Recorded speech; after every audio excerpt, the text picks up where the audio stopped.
There are lots of people who never really try with public speaking because they are so worried about what other people are going to think of them, especially if you're not happy with how you look.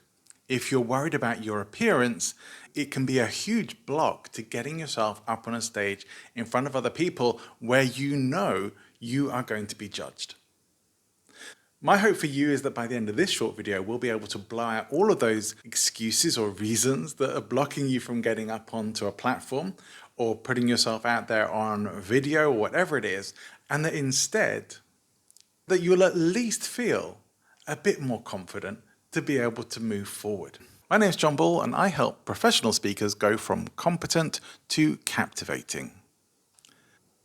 Now, if you are a speaker or you have ever wanted to do any kind of professional or public speaking, and fear of how other people are going to perceive you is one of the big things that has been getting in your way, I think it's really important for us to look at this. Now, I did a video just the other day and part of a series on Robert Cialdini's influence principles about liking. And one of the things that I almost included in that but didn't was how some people do have a big advantage for being naturally attractive. Now wait a minute, hey John, you said this is going to be a video to help us feel better about maybe not feeling very attractive all the time or being concerned about how we look.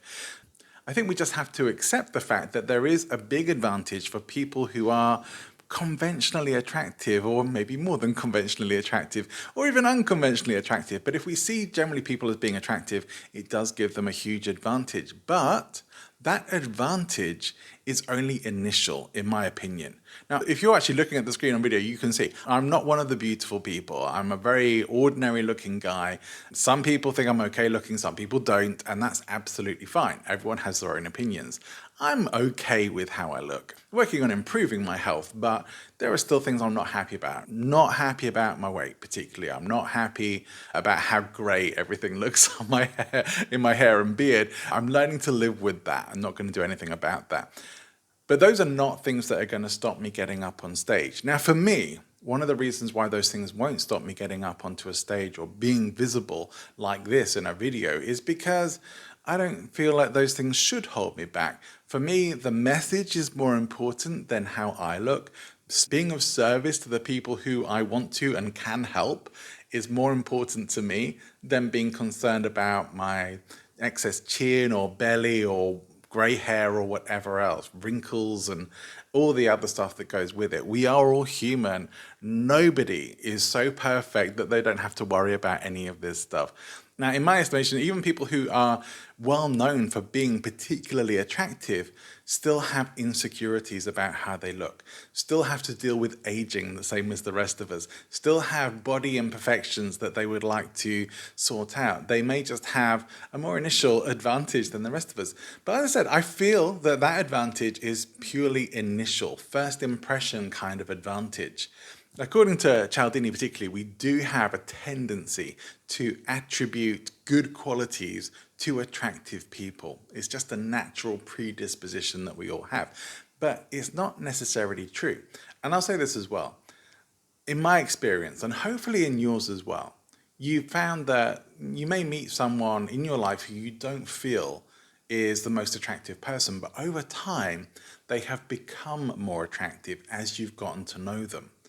And that is something that definitely happens. And this is why I say that the first impression advantage of being a beautiful person is temporary. Just as much as when you get to know someone who perhaps isn't so conventionally attractive, and we start to see their attractiveness and we start to see that in them, the inverse can be true, that someone could be very attractive and start to reveal unattractive qualities. And the more that they do that, the less attractive they are going to appear to us. There's a good chance that you've had both of those experiences in your life sometime.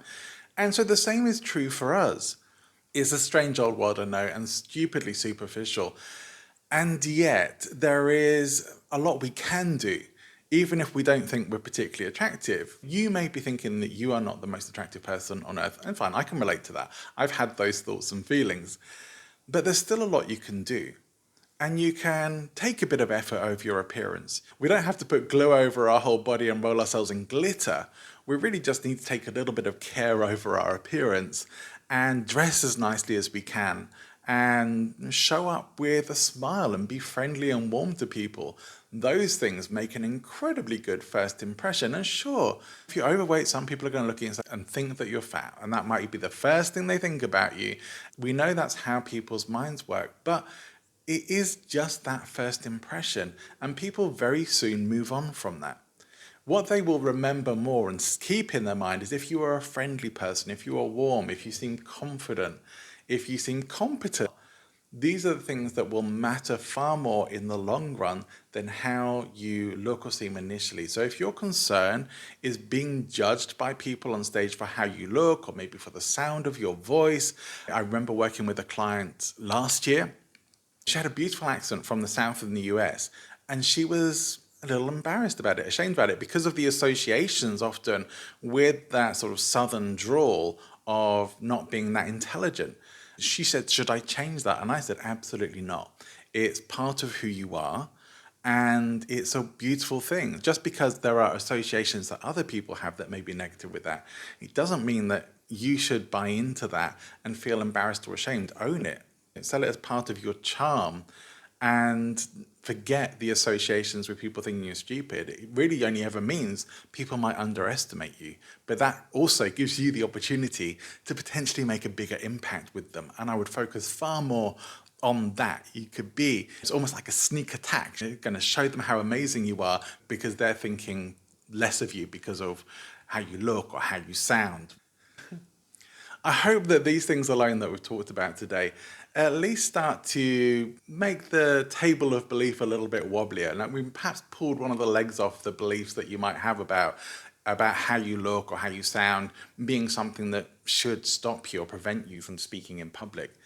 I would say more than anything, we really want to break the table altogether, rip the legs off, pull the whole thing apart, because none of it matters.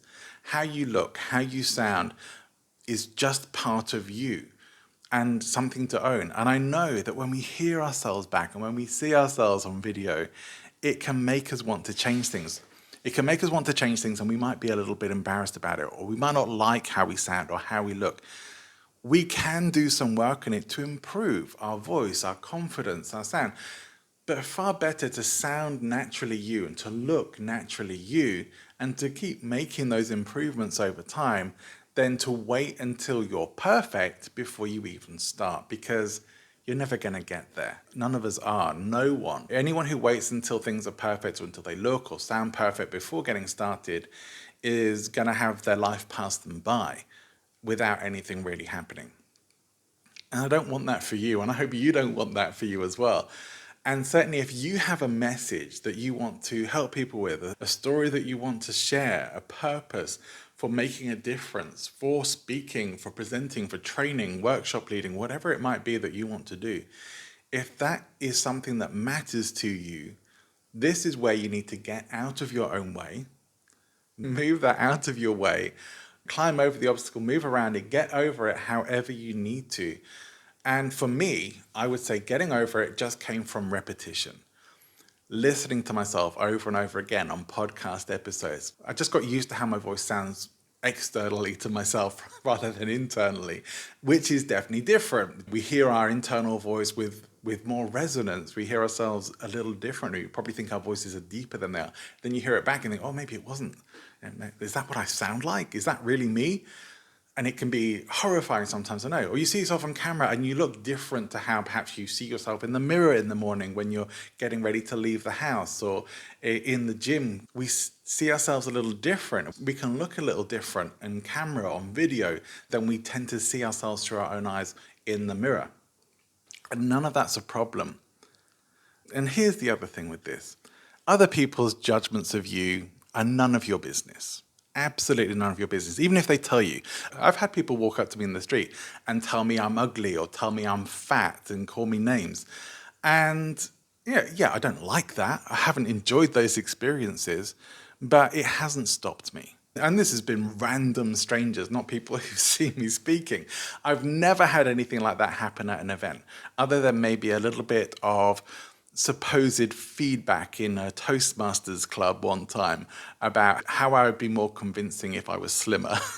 It's like, okay, it's fair feedback for that person. I would be more convincing if I was slimmer. Great. But still, the talk itself was absolutely fine.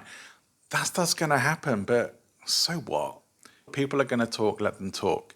People are going to gossip, let them gossip. If they're going to be mean, let them be mean. It's really all about how you choose to respond to that. And know that I think we know consciously, it says far more about them than it says about you. In the moment, it can be hurtful and painful.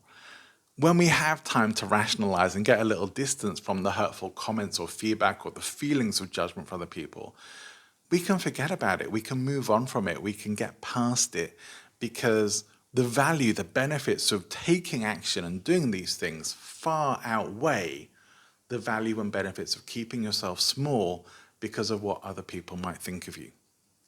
I don't want to gild the lily here. If none of this is getting the message through, then I'm sorry. If I'm not really addressing the issue from your perspective, let me know in the comments and we can talk about it, or I can have some follow-up videos. But I hope for you watching this, that this does give you a little encouragement and maybe even helps to blast out those excuses or reasons not to get up on a platform and have your voice heard, be seen, and take up some space. Because you do deserve that. You do have a place out there just as much as anyone else who perhaps you feel doesn't have the same things to worry about as you might. Your voice is needed, your presence is needed, your message is needed. And so don't keep it to yourself just out of fear. Don't let fear be the thing that stops you from taking action here. I'm a big fan of Stoic philosophy, and I think pre-framing is a really valuable thing.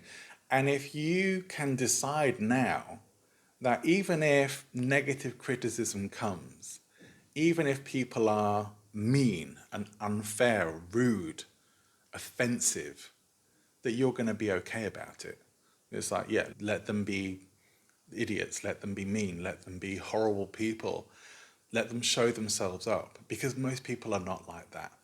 And most people will value you and see your value and your potential and everything wonderful that you have to offer. And if you want some help getting over this stuff and getting your voice out there as a speaker, get in touch. Go to presentinfluence.com or leave me a message in the comments and I'll reach out to you. But that's it. That's really what I wanted to say in this video. I hope it's helped you in some way. Please like and subscribe if you haven't already to the channel, and let me know what you think. Has this helped? Has it not helped? Tell me in the comments, who is it that you want to help? What's your message, your mission, your purpose that you want to be out there making a difference with? I'd love to hear it.